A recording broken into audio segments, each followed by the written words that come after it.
Hello, second graders. How are you guys doing? The sun is shining today. I'm recording this on Wednesday. It's a beautiful day. Thursday's looking good too.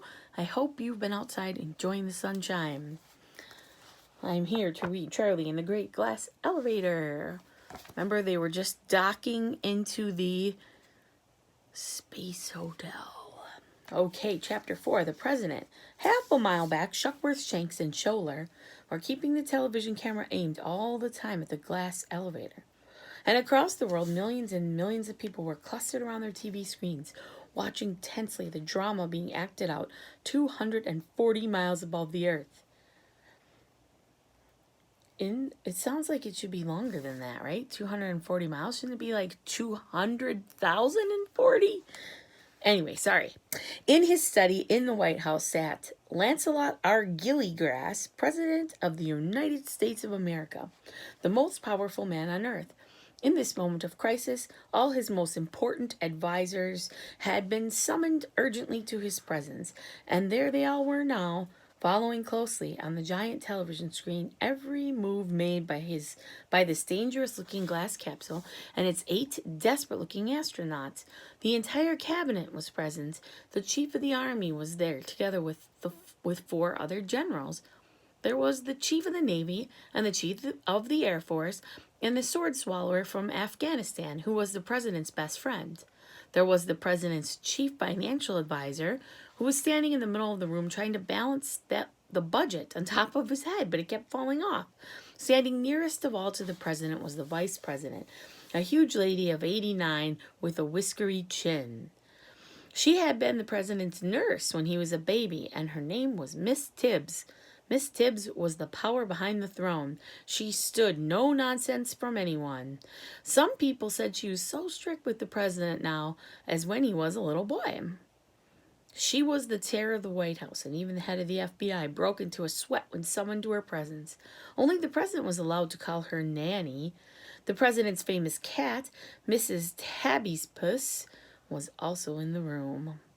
There was absolute silence now in the presidential study. All eyes were riveted on the TV screen as the small glass object with its booster rockets firing slid smoothly up behind the giant space hotel. "They're going to link up," shouted the president. "They're going on board our space hotel." "They're going to blow it up," cried the chief of the army. "Let's blow them up first. Crash, bang, wallop, bang, bang, bang, bang." The chief of the army was wearing so many metal ribbons they covered the entire front of his tunic on both sides and spread down onto his pants as well. "Come on, Mr. P," he said. "Let's have some really super-duper explosions." "Silence, you silly boy," said Miss Tibbs. And the chief of the army slunk into the corner. "Listen," said the president. "The point is this. Who are they, and where do they come from? Where's my chief spy?" "Here, sir, Mr. President, sir," said the chief spy. He had a false mustache, a false beard, false eyelashes, false teeth, and a falsetto voice. Here's the picture. Mrs. Tibbs, right? And then you see this must be the spy right there. That's funny. "Knock, knock," said the president. "Who's there?" said the chief spy. "Courtney." "Courtney who?" "Courtney won yet?" said the president. There was a brief silence. "The president asked you a question," said Miss Tibbs in an icy voice. "Have you Courtney won yet?" "No, ma'am, not yet," said the chief spy, beginning to twitch. "Well, here's your chance," snarled Miss Tibbs. "Quite right," said the president. "Tell me immediately who these people are in that glass capsule." "Aha," said the chief spy, twirling his false mustache. "That is a very difficult question." "You mean you don't know?" "I mean, I do know, Mr. President. At least I think I know. Listen, we have just launched the finest hotel in the world, right?" "Right. And who is so madly jealous of this wonderful hotel of ours and wants to blow it up?" "Miss Tibbs," said the president. "Wrong," said the chief spy. "Try again." "Well," said the president, thinking deeply, "in that case, could it not perhaps be some other hotel owner who is envious of our lovely hotel?" "Brilliant!" cried the chief spy. "Go on, sir. You're getting warm." "It's Mr. Waldorf," said the president. "Or Mr. Astoria." "Warmer and warmer, Mr. President. Mr. Ritz." "You're hot, sir. You're boiling hot. Go on." I've got it, cried the president. It's Mr. Hilton. Well done, sir, said the chief spy. Are you sure it's him? Not sure, but it's certainly a warm possibility, Mr. President. After all, Mr. Hilton's got hotels in just about every country in the world, but he hasn't got one in space. And we have. We must be madder than him. He must be madder than a maggot. By gum, we'll soon fix this, snapped the president, grabbing one of the 11 telephones on his desk. Hello? He said into the phone. Hello, hello, hello? Where's the operator? He jiggled furiously on the little thing you jiggle when you want the operator. Operator, where are you? They won't answer you now, said Miss Tibbs. They're all watching television. Well, this one will answer, said the president, snatching up a bright red telephone. This was the hotline, direct to the premier of Soviet Russia in Moscow. It was always open and only used in terrible emergencies. It's just as likely to be the Russians as Mr. Hilton, the president went on. Don't you agree, Nanny? It's bound to be the Russians, said Miss Tibbs. Premier Yugatov speaking, said the voice from Moscow. What's on your mind, Mr. President? Knock, knock, said the president. Who's there, said the Soviet premier. Warren. Warren who? War and Peace by Leo Tolstoy, said the president. Now, you see here, Yugatov, you've got those astronauts of yours off the space hotel of ours. You get those astronauts of yours off the space hotel of ours this instant. Otherwise, I'm afraid we're going to have to show you just where you get off, Yugatov. Those astronauts are not Russians, Mr. President. He's lying, said Miss Tibbs. You're lying, said the president. Not lying, sir, said Premier Yugatov. Have you looked closely at those astronauts in the glass box? I myself cannot see them too clearly on my TV screen, but one of them, the little one with the pointed beard and the top hat, has a distinctly Chinese look about him. In fact, he reminds me very much of my friends, the Prime Minister of China. Great garbage, cried the president, slamming down the red phone and picking up a porcelain one. The porcelain phone went directly to the head of the Chinese Republic of Peking. Hello, hello, hello, said the president. Wing's Fish and Vegetable Store in Shanghai, said a small, distant voice. Mr. Wing speaking. Nanny, cried the president, banging down the phone. I thought this was the direct line to the premier. It is, said Miss Tibbs. Try again. The president picked up the receiver. Hello, he yelled. Mr. Wong speaking, said a voice at the other end. Mr. Who? Screamed the president. Mr. Wong, assistant station master, chunking, and if you asking about 10 o'clock thing, no lunning today, boiler burst. The president threw the phone across the room at the postmaster general and hit him in the stomach. What's the matter with this thing? Shouted the president. It's very difficult to phone people in China, Mr. President, said the postmaster general. The country's so full of wings and wongs, every time you wing, you get the wrong number. You're not kidding, said the president. The postmaster general replaced the telephone on the desk. Try it just once more, Mr. President, please, he said. I've tightened the screws underneath. The president picked up the receiver. Greetings, Honorable Mr. President, said a soft, faraway voice. Here is Assistant Premier Chut Odat speaking.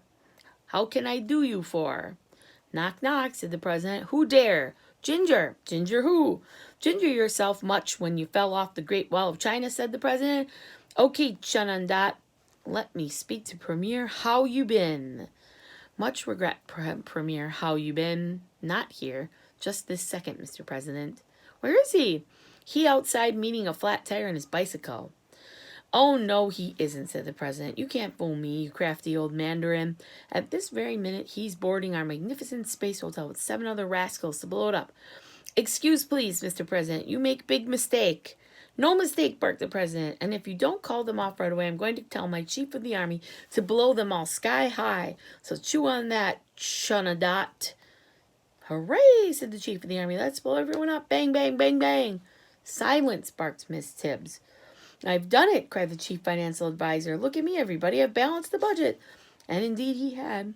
He stood proudly in the middle of the room with the enormous $200 billion budget balanced beautifully on the top of his bald head. Everyone clapped.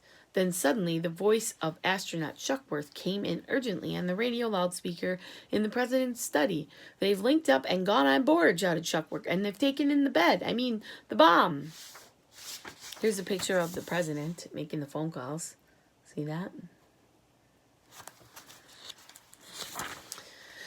The president sucked in his breath sharply. He also sucked in a big fly that happened to be passing at the time. He choked. Miss Tibbs thumped him on the back. He swallowed the fly and felt better, but he was very angry. He seized pencil and paper and began to draw a picture. As he drew, he kept muttering, "I won't have flies in my office. I won't put up with them." His advisors waited eagerly for what was coming. They knew that the great man was about to give the world yet another of his brilliant inventions. The last had been the gillygrass left-handed corkscrew, which had been hailed by left-handers across the nation as one of the greatest blessings of the century. "There you are," said the president, holding up paper. "This is Gillygrass Parent Fly Trap. Patent fly trap." They all crowded around to look. "The fly climbs up the ladder on the left," said the president. "He walks along the plank. He stops. He sniffs. He smells something good. He peers over the edge and sees the sugar lump. 'Aha!' he cries. 'Sugar!' He is just about to climb down the string to reach it when he sees the basin of water below. 'Ho, ho,' he says. 'It's a trap. They want me to fall in.' So he walks on, thinking what a clever fly he is. But you see, I have left out one of the rungs in the ladder. He goes down by. So he falls and breaks his neck." "Tremendous, Mr. President," they all exclaimed. "Fantastic, a stroke of genius."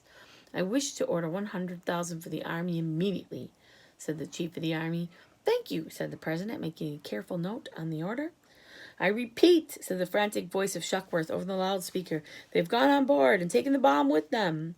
"Stay well clear of them, Shuckworth," ordered the president. "There's no point in getting your boys blown up as well." And now, all over the world, the millions of watchers waited more tensely than ever in front of their television sets. The picture on their screens in vivid color showed the sinister little glass box securely linked up to the underbelly of the gigantic space hotel. It looked like some tiny baby animal clinging to its mother. And then the camera zoomed closer. It was clear for all to see that the glass box was completely empty. All 8 of the desperados had climbed into the space hotel, and they had taken their bomb with them.